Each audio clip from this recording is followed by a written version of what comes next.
नमस्कार दोस्तों, मैं श्री राम कुमार और आप सभी का आरडीएस क्लासेस पर स्वागत करता हूं।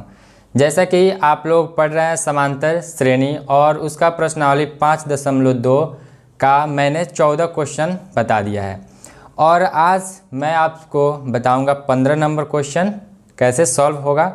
तो आप लोग इसे ध्यान से देखें और समझे 15 नंबर क्वेश्चन कैसे सॉल्व होता है। ठीक है, तो 15 नंबर क्वेश्चन है, n के किसी मान के लिए दोनों समांतर श्रेणी 63, 65, 67 और 3, 10, 17 के nवें पद बराबर होंगे।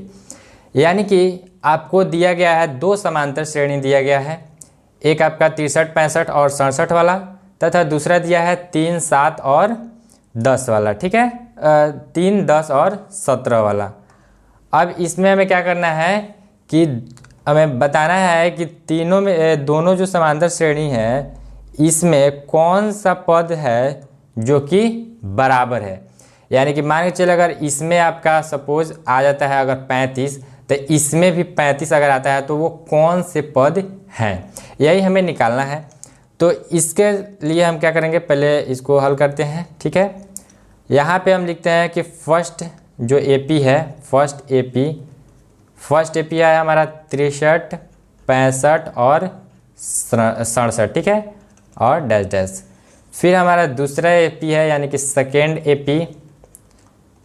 एपी है 3, 10 और 17। ठीक है, अब इसमें देख लेते हैं तो ए क्या हो जाएगा, ए आपका प्रथम पद होता है और इसमें प्रथम पद क्या है 63 है और इसमें ए क्या है 3 है। ठीक है, अब अगर हम डी की बात करें, डी क्या होता है, सार्वंतर होता है। ठीक है, और सार्वंतर कैसे निकाला जाता है, तो आपका दूसरा पद माइनस पहला पद होता है। तो दूसरा पद क्या है 65 है, यानी कि यहाँ पे हम लिख देंगे कि A2 माइनस A1 यानी दूसरा पद माइनस पहला पद।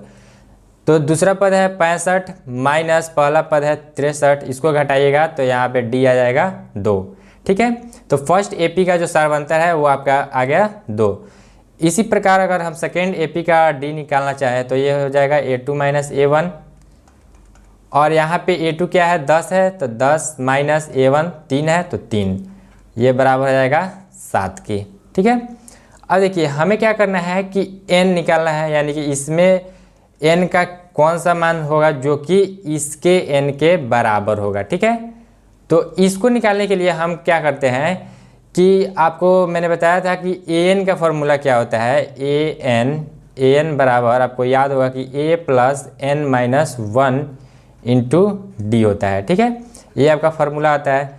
तो अगर हम क्या करें कि दोनों में यानी कि दोनों एपी, फर्स्ट वाले एपी और सेकेंड वाले एपी में इस फार्मूला को लगाकर और दोनों को ही इक्वल कर दें तो हमारा n का मान आ जाएगा। ठीक है, तो क्या करते हैं कि इसमें देखिए अगर इसको हम फार्मूला पे बैठाते हैं तो यहाँ पे क्या है, a 63 है तो यहाँ पे हो जाएगा 63।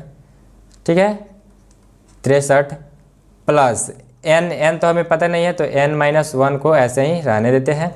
फिर हमारा आता है d, इसमें d क्या है 2 है तो गुना 2 हो गया। ठीक है, अब क्या करते हैं कि दोनों को हमें बराबर करना है, तो बराबर करने के लिए क्या कर देंगे, यहाँ पे ये तो इस एपी वाला हो गया।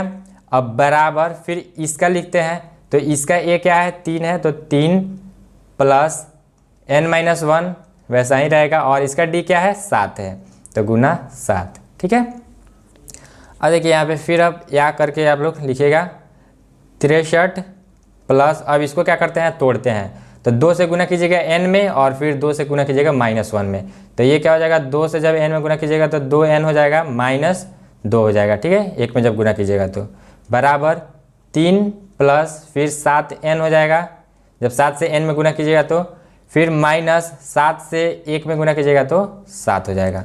ओके, अब क्या करना है कि इसको हमें सॉल्व करना है। तो देखिए यहाँ पे क्या है 63 है और -2 है तो ये 63 माइनस 2 क्या हो जाएगा 61 हो जाएगा। 61 प्लस 2n बराबर, इधर देखिएगा तो ये क्या है 3 और -7 है तो जब इसको सॉल्व कीजिएगा तो ये क्या हो जाएगा -4 आ जाएगा। ठीक है, और यहाँ पे क्या है 7n तो 7n बराबर हो जाएगा -4। ठीक है, फिर आगे बढ़ाते हैं तो ये क्या हो जाएगा, अब देखिए इसको क्या करते हैं, सॉरी यहाँ पे इक्वल नहीं होगा। ठीक है, 7n-4 हो गया। अब क्या करते हैं कि ये 2n है इसको 7n की साइड करते हैं और -4 है इसको 61 के साइड करते हैं। ठीक है, तो ये क्या हो जाएगा कि 7n है तो 7n, अब 2n को हमें 7n की तरफ लाना है तो इधर प्लस है, तो जब 7n की तरफ आएगा तो ये क्या हो जाएगा माइनस में, तो -2n बराबर हो जाएगा आपका 61, और 4 अगर इधर जाता है तो माइनस में है तो यहाँ पे प्लस हो जाएगा, यानी कि हो जाएगा 4। अब क्या हो जाएगा 7n - 2n क्या हो जाता है 5n बराबर 61 और 4 65। अब यहाँ पे अगर n का वैल्यू आप ज्ञात करें, ठीक है, यहाँ पे बताते हैं, यहाँ पे अगर n का वैल्यू आप ज्ञात करते हैं तो n बराबर क्या हो जाएगा 65 और बट्टा में 5 हो जाएगा, इसको कटाएगा तो ये हो जाएगा 13, तो यहीं 13 आपका आंसर आ गया। ठीक है, अब बढ़ते हैं next question 16 number. 16 number question क्या कह रहा है कि वह एपी ज्ञात कीजिए जिसका तीसरा पद 16 है और 7वें पद 5वें पद से 12 अधिक है। देखिए जैसे क्वेश्चन कह रहा है उससे आप लोग लिखते चलिए और समझते चलिए। देखिए क्वेश्चन क्या कह रहा है कि तीसरा पद 16 है, ठीक है, तो तीसरा पद यानी कि A3 हो जाएगा, A3 बराबर दिया है 16, ठीक है। और क्या कह रहा है, और सातवां पद जो है, सातवां पद को कैसे लिखेंगे A7 बराबर, सातवां पद क्या है कि 5वें पद से 12 अधिक है, तो 5वें पद के लिए A5 हो जाएगा, ठीक है, A5 और 12 अधिक है, तो यानी इसमें अगर हम 12 जोड़ दें यानी कि A5 में 12 अगर हम जोड़ देते हैं तो वो 7वें पद के बराबर हो जाता है। ठीक है, अब देखिए हम क्या करते हैं कि इसको सॉल्व करते हैं। अब मैंने आप सभी को बताया है कि अगर आपसे पूछा जाता है कि तीसरा पद, तो तीसरा पद कैसे लिखते हैं A+2D, यानी कि जितना पद पूछे उससे एक कम करके और D से मल्टीप्लाई कर दिया जाता है। अगर A4 पूछता तो क्या करते A+3D, अगर A5 पूछे तो A+4D, यानी कि देखिए यहाँ पे 5 पूछ रहा है तो यहाँ पे एक कम करके D से मल्टीप्लाई कर दिया जा रहा है। ठीक है, तो इस तरह हमें अब इसको सॉल्व करना है। तो जैसे कि यहाँ पे A7 दिया है तो A7 को हम लोग क्या लिख सकते हैं A+6D बराबर A5 को A+4D एक कम, ठीक है, तो A+4D हो गया, प्लस 12 है तो 12, ठीक है। फिर यहाँ पे यह करके लिखते हैं। अब देखिए यहाँ पे क्या है कि A इधर भी प्लस में है और इक्वल के बाद में भी ये A प्लस में है, तो ये आपका कट जाएगा। या आप ऐसे कर सकते हैं कि A को इस साइड अगर लाइएगा तो ये क्या हो जाएगा A-A यानी कि 0, ठीक है। अब देखिए यहाँ पे क्या बचिए 6D। अब इधर जो है 4D ये माइनस में है, हम क्या करते हैं कि इक्वल के इस साइड लाते हैं तो ये क्या हो जाएगा, यहाँ पे प्लस में है तो ये हो जाएगा -4D बराबर 12 है तो 12 इसको रहने देते हैं। अब फिर इसको घटाइएगा तो ये हो जाएगा 2D बराबर 12, अब D का वैल्यू निकालना हो तो 12 और 2 इधर गुना में है, जब नीचे आएगा तो ये भाग हो जाएगा, कटाइएगा तो ये 6 आ गया। यानी कि देखिए यहाँ पे क्या हो गया कि D आपका आ गया 6, ठीक है। अब हमें क्या करना है कि AP ज्ञात करना है, तो अभी तो हमने केवल D ज्ञात किया है, अब हम क्या करते हैं कि प्रथम पद यानी कि A को ज्ञात करते हैं।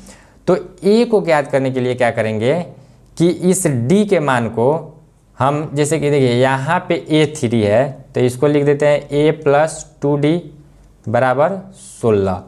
अब इस D के मान को हम क्या करते हैं कि इसमें पुट करते हैं, इसको समीकरण 1 मान लीजिए, ठीक है। अब यहाँ पे लिखिए समीकरण 1 में D का मान रखने पर, ठीक है, इस तरह लिख दीजिएगा। अब देखिए इसके D के मान को उसमें पुट करना है तो ये हो जाएगा A+2 इंटू D कितना है 6, तो गुने 6 हो जाएगा और बराबर 16, ठीक है। फिर इसको सॉल्व कीजिएगा तो A+6 दूना 12 बराबर 16, A बराबर 16। और देखिए ये यहाँ पे +12 है तो इधर आएगा इक्वल के, अगर डिफरेंट साइड जाता है तो ये क्या हो जाएगा माइनस, तो ये हो जाएगा 12, तो ये हो गया A बराबर 16 - 12 4। तो ए हो गया हमारा 4 और डी हो गया 6। अब हमें क्या करना है कि एक समांतर श्रेणी हमें ज्ञात करना है। तो वो समांतर श्रेणी क्या हो जाएगा, तो ए है 4 तो 4 हो गया। अब क्या करते हैं कि समांतर श्रेणी ज्ञात करने के लिए हम क्या करते हैं कि प्रथम पद में सर्वांतर को ऐड करते जाते हैं, तो हमारा अगला पद निकलता जाता है। फिर अगला पद में अगर हम सर्वांतर को ऐड करते हैं तो फिर अगला पद निकलेगा। इस तरह से एक एपी बन जाता है। ठीक है, तो ये 4 हो गया जो कि प्रथम पद है, और इसमें हम क्या करेंगे सर्वांतर को जोड़ेंगे तो दूसरा पद आ जाएगा, यानी कि 4 और सर्वांतर 6 है तो 4 और 6 10 हो जाएगा। फिर इसमें 6 जोड़ेंगे तो 16 हो जाएगा। फिर इसमें 6 जोड़ेंगे तो 22 हो जाएगा। ठीक है, इस तरह करते करते आप एक समांतर श्रेणी तैयार कर लेते हैं। ठीक है, तो यही आपका आंसर हो जाता है। ठीक है, तो आज के लिए रखते हैं हम लोग इतना ही, और फिर हम लोग नेक्स्ट वीडियो में नेक्स्ट क्वेश्चन के साथ बढ़ेंगे, और आप लोग इसका प्रैक्टिस करते रहिएगा जिससे कि आप इसे आसानी से सॉल्व कर पाएँ। ठीक है, तो मिलते हैं नेक्स्ट वीडियो में। जय हिंद, जय भारत।